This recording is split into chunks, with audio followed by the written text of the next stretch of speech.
Hello crafty friends, I'm Lynn from Studio Kato and I'm so glad you're joining me again today.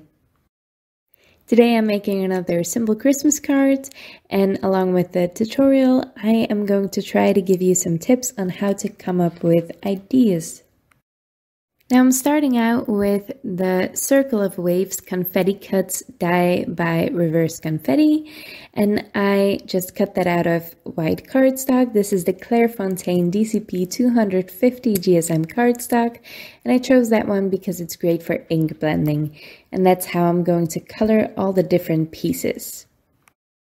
Since this die is called a Circle of Waves, it's probably obvious what its intended use is. It's to make a beach scene or a seascape, something summery at least, but I wanted to use it for a winter landscape, which is perfect because it turns out that snowy hills are wave-like.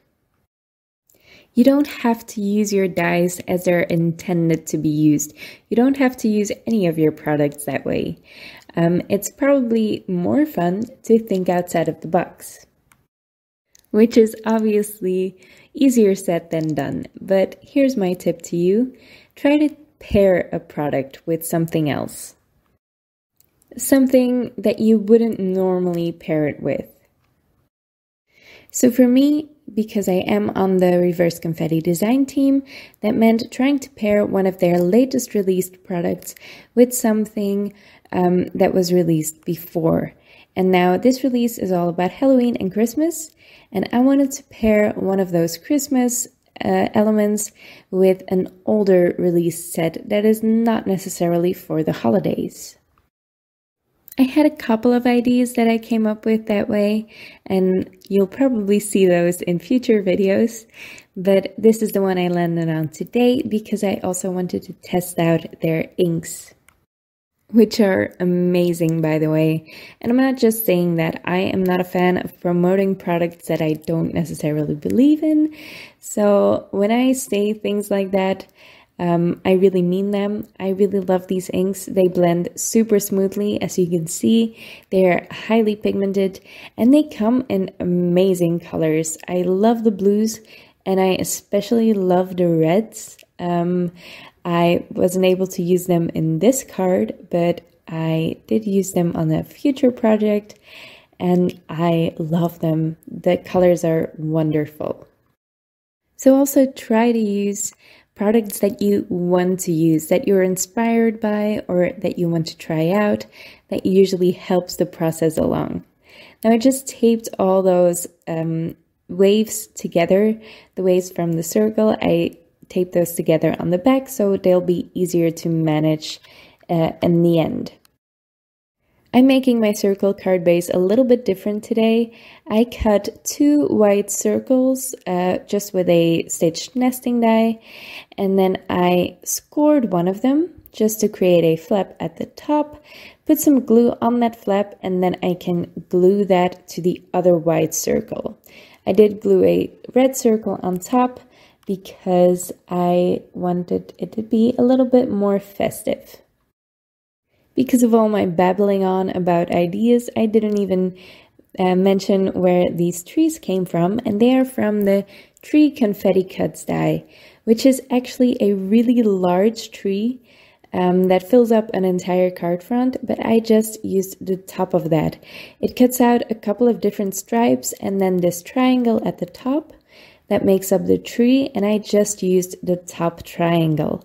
I blended on some inks on those as well, and I'm just propping those up on foamed squares. And the wavy circle is, or the circle waves, whatever you want to call them, are propped up on foam tape too. I did add some splatter to that background as well to create that snow effect. I used the Finetec Pearl colors for that. I used the silver paint for that. That gives a nice sparkle as well. And to add to that sparkle, I am using some gems. I am gluing those on the card with my Barely Art Precision Craft glue. And don't forget, all the products I used will be listed in the description box below. For my matching envelope, I am using that same red cardstock, and I folded that with the We Are Memory Keepers 123 punch board. I'm just going to assemble that envelope, and then I can work on my envelope design, which uses another tip on how to come up with ideas, and that is techniques. Try a different technique with a product that you have. Like for this one, I am using the dies as stencils, or masks. So I cut out those trees again, or well, that top of the tree, and I cut those out of a post-it tape. If you want to cut out of post-it tape, just put the post-it tape on paper and then die cut, and then you can just peel it off like a sticker. And I'm using those waves as masks as well, or a stencil, and I'm just blending on some white pigment ink by Hero Arts. And then you get those really abstract snowy hills with those trees in there. Just add a dash of snow in the sky with a white gel pen, and you have a really fun abstract snow scene.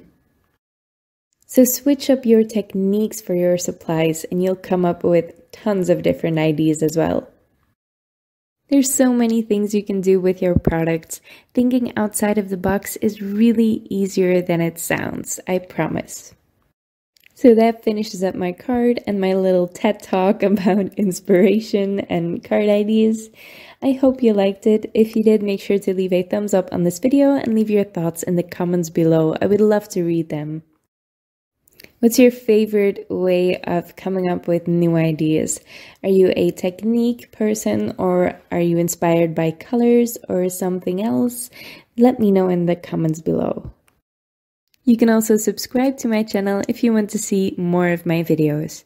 Thank you so much for watching, and I'll see you next time.